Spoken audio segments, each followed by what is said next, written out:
One more thing pala about yung ventilator, no? Sometimes nagka-alarm siya. The alarm will sound, it has a loud beep, no? And then any one of these lights will turn on.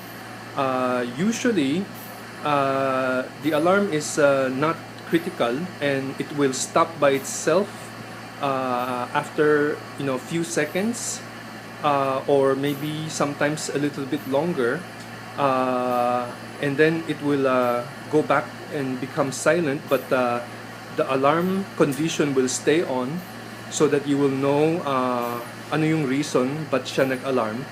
uh, I, I won't go through explanation of all of this kasi I don't understand all of it anyway, but the key is that once it goes back to being silent, you just have to press alarm reset so that the next time na nag-alarm, we'll know what is the reason for the most recent alarm.